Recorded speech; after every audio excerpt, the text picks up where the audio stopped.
आज हम बात कर रहे हैं कॉम्पिटेंसी टेस्ट की, जो कि अभी रिसेंटली इंट्रोड्यूस किया गया था ऑस्ट्रिया के केस में।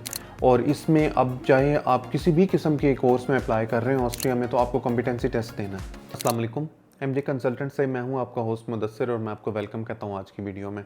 कॉम्पिटेंसी टेस्ट बेसिकली इंट्रोड्यूस करने का मकसद ये था कि स्टूडेंट्स का भी टाइम वेस्ट ना हो और यूनिवर्सिटीज़ का भी टाइम वेस्ट ना हो।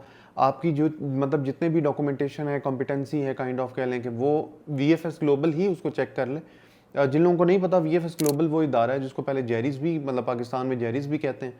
और इसमें ही जितने ऑस्ट्रिया के डॉक्यूमेंट्स की लीगलाइजेशन वगैरह होती है वो वीएफएस के थ्रू ही होती है। तो अब कॉम्पिटेंसी टेस्ट को भी वीएफएस ग्लोबल ही हैंडल कर रहा है। और इसमें यह है कि आपने जो इसकी अपॉइंटमेंट वगैरह बुक करनी है टेस्ट की, ये आपने वीएफएस के थ्रू ही करनी है। ये ईमेल के थ्रू बुक होती है और इसमें मतलब इनका कॉन्टैक्ट फॉर्म होता है, उसको मतलब आप प्रॉपर फिल करते हैं और उससे वो आपको कुछ टाइम स्लॉट्स भेजते हैं। उनमें से आपने टाइम स्लॉट अपनी सिलेक्ट करनी होती है और वो आपकी इस तरह से अपॉइंटमेंट बुक हो जाती है। अब आपकी स्लॉट बुक हो गई तो उसके बाद ये है कि आपका जो कॉम्पिटेंसी टेस्ट है ना, ये आपने हर यूनिवर्सिटी के लिए अलग अलग से नहीं देना होता। ये एक ही टेस्ट होता है। इसको जब आप रजिस्टर कर रहे हैं तो इसमें आप अगर आपके लिए पॉसिबल है तो सारे ऑप्शंस जो हैं वो आप चूज़ कर लें कि मैं सारी यूनिवर्सिटी में इसमें अप्लाई करूँगा।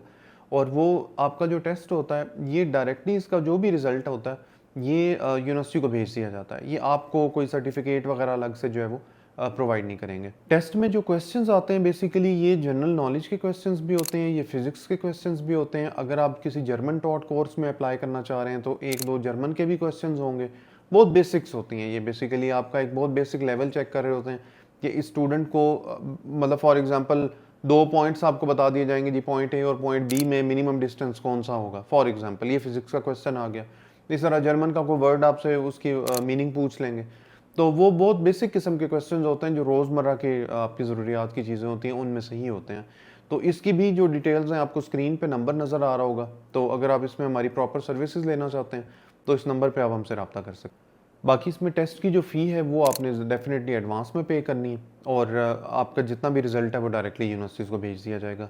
तो इस हवाले से आपका कोई भी क्वेश्चन हो या आप सर्विसेज लेना चाहें कंसल्टेंसी की, तो आपको स्क्रीन पे नंबर नज़र आ रहा है, इस पे आप हमसे कांटेक्ट करें। इंशाल्लाह हमारी टीम आपको प्रॉपर इसमें गाइड करेगी। तो ये थी जी आज की वीडियो। इंशाल्लाह मिलते हैं नेक्स्ट में। अल्लाह हाफ़िज़, अस्सलाम वालेकुम।